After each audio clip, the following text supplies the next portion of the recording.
prescription for a healthy city. Please join with me in welcoming to the podium Dr. Walsh.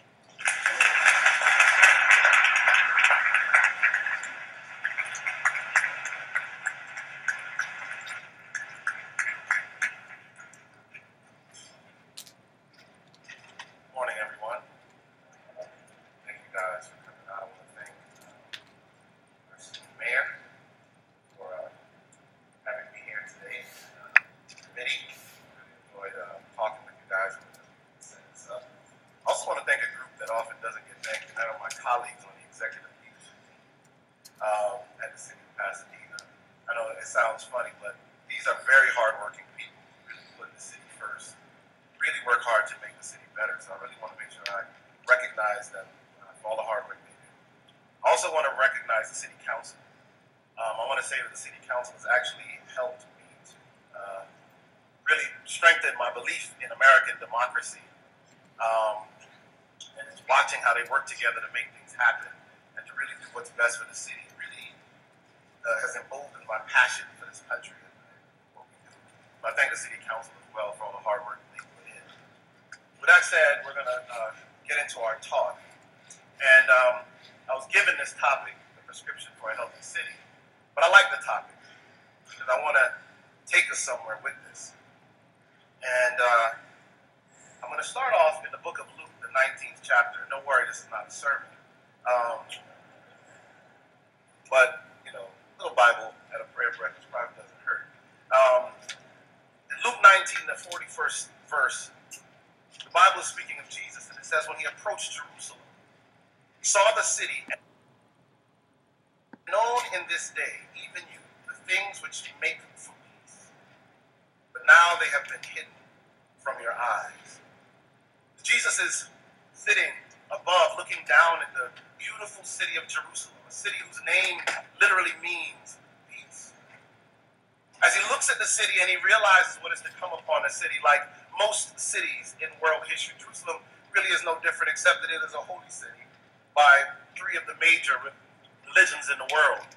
He looks down and he recognizes that peace has left the city. It's occupied at this time by the Roman Empire, and Rome eventually is going to fight the uprisings that continue to happen in Jerusalem. And as he looks at the city, he weeps. And there are only 2 times in the Bible that Jesus is recorded to have wept. This is one of them. And the other time, of course, is outside of the tomb of Lazarus. He can't stand the pain, and as he, in his prophetic eye, looks down through history and sees all of the suffering that would come to earth, and what makes for a healthy city? Well, there are a lot of things that we do, and Forbes produces a list of healthy cities, and they use some of these things to predict it. And Washington, D.C. has won 2 years in a row, and in 2010, Washington, D.C. dropped down to number 2, and Minneapolis, Minnesota jumped up to number 1. There's a picture here. And some of the things that they say make for a healthy city are open spaces, walking and biking trails, the health of individuals, quality healthcare services, access to fresh fruits and vegetables.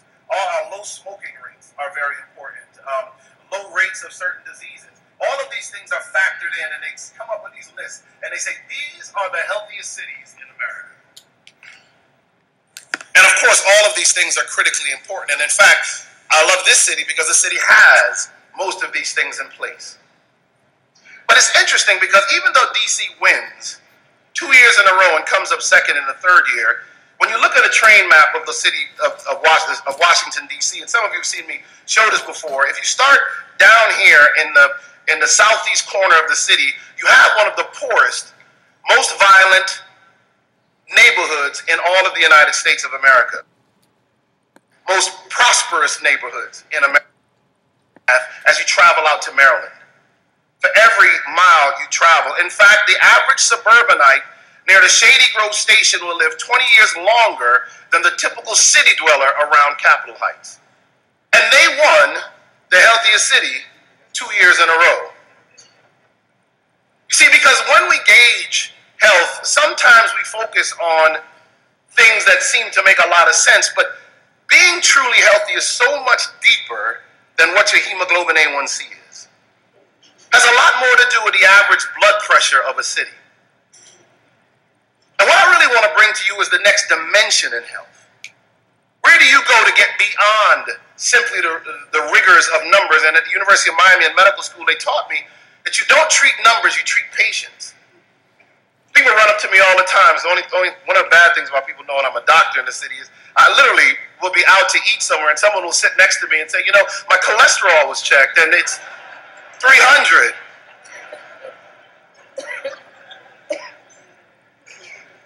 So what else might make a healthy city? There are those that argue it's transportation systems.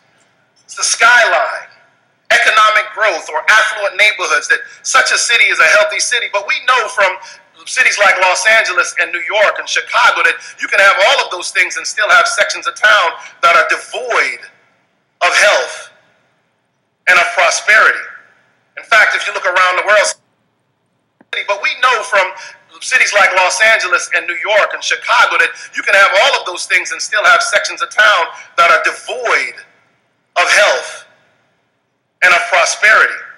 In fact, if you look around the world, cities like Mexico City and Santiago and Chile, New York and Chicago, that you can have all of those things and still have sections of town that are devoid of health and of prosperity. In fact, if you look around the world, cities like Mexico City and Santiago and Chile are cities that have Chicago, that you can have all of those things and still have sections of town that are devoid of health and of prosperity. In fact, if you look around the world, cities like Mexico City and Santiago and Chile are cities that have these incredible who's who in the city. These incredible splits in who's who in the city. So we speak about then the built environment. Again, Jesus in Mark 13. So we speak about then the built environment. Do you see these great buildings? Now, in Mark 13, verse 1, he says, as he was going out of the temple, great privilege I had. Now, my mother was a single mother. Do you see these great splits in who's who in the city and of prosperity? In fact, if you look around the world, cities like Mexico are devoid of health, a healthy city. But we know from cities like Los Angeles and New York and Chicago that you can have all of those things and still have sections of town that are devoid of health and of prosperity. In Mark 13, splits in who's who in the city. So we speak about then the built environment. Again, Jesus in Mark 13.